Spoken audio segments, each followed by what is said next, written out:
தொடர்ந்து செய்தியாளர் சதீஷ் முருகன் கூடுதல் விவரத்தோடு இருக்கிறார். சதீஷ் முருகன், இப்போ சீமான் மற்றும் ஒரு வழக்கறிஞர் மட்டுமே உள்ள அலோவ் பண்ணப்பட்டிருக்காங்க. இப்போ நடக்கக்கூடிய விசாரணை என்ன, வெளியில இருக்கக்கூடிய சூழல் என்ன? அளவுல அவரது காவல் நிலையத்திற்குள் விசாரணைக்காக நாம் தமிழர் கட்சியினுடைய ஒருங்கிணைப்பாளர் சீமான் வழக்கறிஞர் குழுவுடன் உள்ளே சென்றிருக்கிறார். வழக்கறிஞர்கள் சங்கர், ரூபன், ஃபைசல் உள்ளிட்ட 5 பேர் கொண்ட குழுவுடன் தான் உள்ளே சென்றிருக்கிறார். நாம் தொடர்ந்து கூறி வருவது போல அவரிடம் பல்வேறு முக்கிய கேள்விகள், ஒரு 50க்கும் மேற்பட்ட முக்கியமான கேள்விகள், வழக்கு தொடர்பான கேள்விகள் அவரிடம் கேட்கப்படும். அது எழுத்துப்பூர்வமாக அவர் பதில் சொல்ல வேண்டிய, எழுத்துப்பூர்வமாக அவர் எழுதி தர வேண்டும். அனைத்தும் வீடியோ காட்சிகளாக பதிவு செய்யப்படும். தற்பொழுது அடுத்த கட்டமாக இன்றைய தினம் அவர் விசாரணைக்கு வந்திருக்கிறார், ஒத்துழைப்பு வழங்கியிருக்கிறார் என்றுதான் இதற்கு பொருள். விசாரணைக்கு நேரில் ஆஜரானாலே காவல்துறை விசாரணைக்கு ஒரு ஒத்துழைப்பு வழங்குகிறார் என்ற அடிப்படையில காவல்துறை அவரிடம் விசாரணை நடத்தப்படும். மீண்டும் அடுத்த கட்டமாக இவரை மீண்டும் விசாரணைக்கு அழைப்பதற்கான வாய்ப்புகள் இருக்கிறது. ஒருவேளை அந்த விசாரணைக்கு வர முடியாது, இல்லை இவர் விசாரணையை ஒத்துழைக்க மாட்டார் என தெரியும் பட்சத்துல அடுத்த கட்டமாக இன்றைய தினமே அவர் கைது செய்யப்படலாம் என்கிற தகவலும் இருக்குது. கைது செய்யப்படுவதற்கான வாய்ப்புகள் குறைவு என்றாலும் கூட இவர் இன்றைய தினம் நடைபெறுகிற விசாரணைக்கு அவர் அழைக்கக்கூடிய ஒத்துழைப்பு தான் மிக முக்கியமாக பார்க்கப்படுகிறது. இது தொடர்பாக பாலியல் வன்கொடுமை புகார் என்பதால் ஏற்கனவே கடந்த 2023ஆம் ஆண்டு இவர் பாலியல் வன்கொடுமை செய்யப்பட்ட அந்த நடிகையிடம் மருத்துவ பரிசோதனையானது எடுக்கப்பட்டிருக்கிறது. அந்த காலகட்டத்தில் இவரிடம் எந்த விதமான மருத்துவ பரிசோதனையும் எடுக்கப்படவில்லை.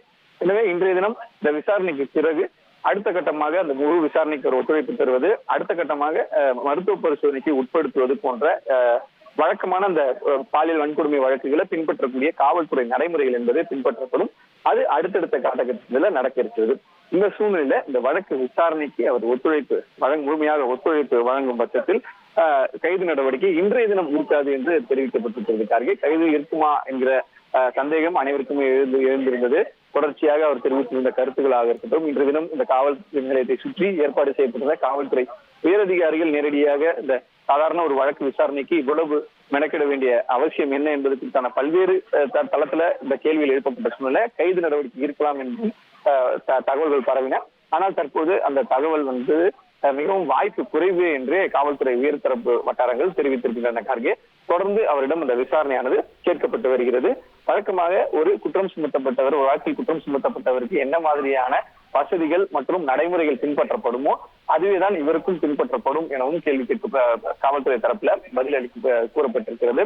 அவருக்கு உரிய முறையில அவருடைய விசாரணையானது நடத்தப்பட்டு முழுமையாக அது பதிவு செய்யப்படுவதுதான் இன்றைய தினம் ஒரு மிகப்பெரிய சவாலாக காவல்துறையினருக்கு இருக்கும் என்றும் காவல்துறை தரப்புல தெரிவிக்கப்பட்டிருக்கிறது. கார்கே, இப்போ விசாரணைக்கு வெளியில, காவல் நிலையத்துக்கு வெளியில ஒரு கூட்டம் கூடியிருக்காங்க. இந்த விசாரணை நடக்கிற வரைக்கும் அவங்க இருப்பாங்களா? காவல்துறையினர் அவங்களை அப்புறப்படுத்துறதுக்கு ஏதாவது நடவடிக்கை எடுத்திருக்காங்களா? விவரங்கள் என்ன?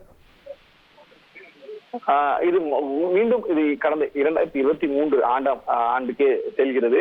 தொடர்ந்து நாம் தமிழர் கட்சியினர் இது போன்று இந்த அவர் விசாரணைக்கு செல்லும் போது அவருடன் உள்ளே செல்ல வேண்டும், காவல் நிலையத்திற்குள் செல்ல வேண்டும், அவரது பாதுகாப்பு முக்கியம் என அவர்கள் கருத்து தெரிவித்து வருகிறார்கள்.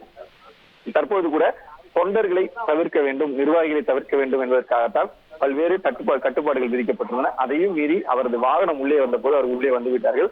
எனினும் அவர்கள் சட்ட ஒழுங்கு பிரச்சனை மற்றும் காவல் நிலைய செயல்பாடுகளுக்கு இடையூறு ஏற்படுத்தாமல் இருந்தார்கள் என்றால் அவர்களுக்கு எந்தவித நடவடிக்கையும் காவல்துறையினர் எடுக்க மாட்டார்கள்.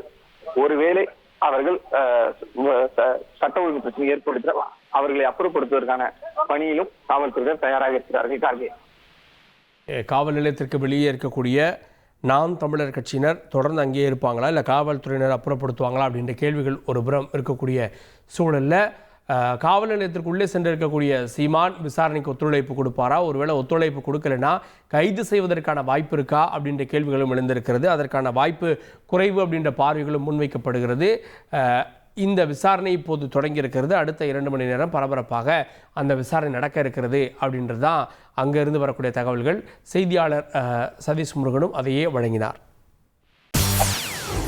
செய்திகளை உடனுக்குடன் தெரிந்து கொள்ள உடனே சப்ஸ்கிரைப் பண்ணுங்க.